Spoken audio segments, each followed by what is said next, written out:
नोटबंदी ने देश के आर्थिक विकास को तगड़ा झटका दिया है।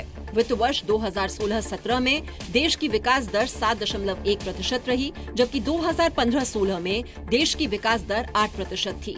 नोटबंदी का सबसे ज्यादा असर जनवरी-मार्च तिमाही पर पड़ा है।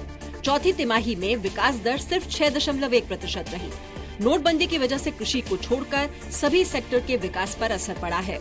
इस गिरावट से भारत सबसे तेजी से उभरती अर्थव्यवस्था की दौड़ में चीन से पीछे छूट गया है। The fourth quarter would be the one where you would see the biggest impact.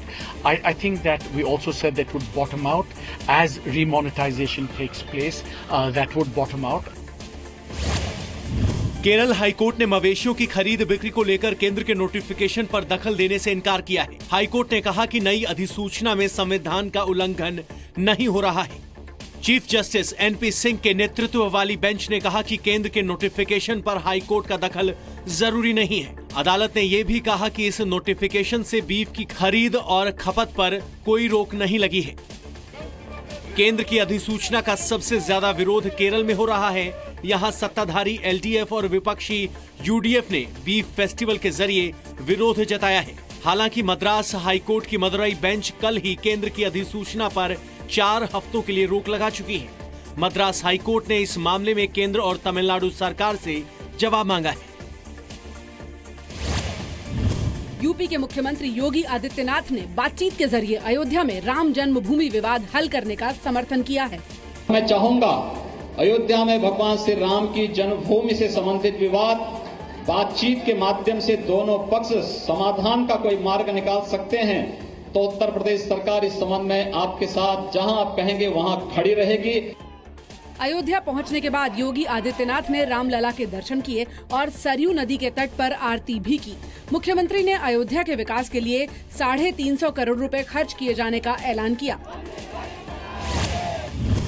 Modi सरकार के मुताबिक नेताजी सुभाष चंद्र बोस की मौत प्लेन हादसे में हुई थी। केंद्र ने एक आरटीआई के जवाब में ये जानकारी दी। गृह मंत्रालय ने लिखा है कि Shahnawaz committee, justice GD Khosla commission और मुखर्जी कमीशन की रिपोर्ट्स के बाद सरकार इस निष्कर्ष पर पहुंची है कि ताइवान में 1945 के विमान हादसे में नेताजी की मौत हुई थी।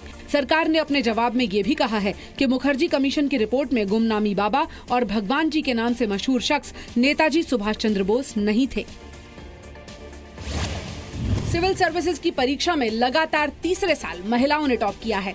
कर्नाटक की नंदिनी के आर 2016 की सिविल सर्विसेज परीक्षा की टॉपर रहीं। 2015 में टीना डाबी ने टॉप किया था, जबकि 2014 में इरा सिंघल सिविल सर्विसेज परीक्षा में टॉप पर थी। 2016 की सिविल सर्विसेज परीक्षा में अनमोल शेर सिंह बेदी दूसरे और जी रोनांकी तीसरे नंबर पर रहे। कुल मिलाकर 1099 प्रतियोगियों ने इस बार सिविल सर्विसेज की परीक्षा पास की, जबकि 220 प्रतियोगी वेटिंग लिस्ट में रखे गए हैं। सिविल सर्विसेज परीक्षा हर साल 3 चरणों में आयोजित की जाती है।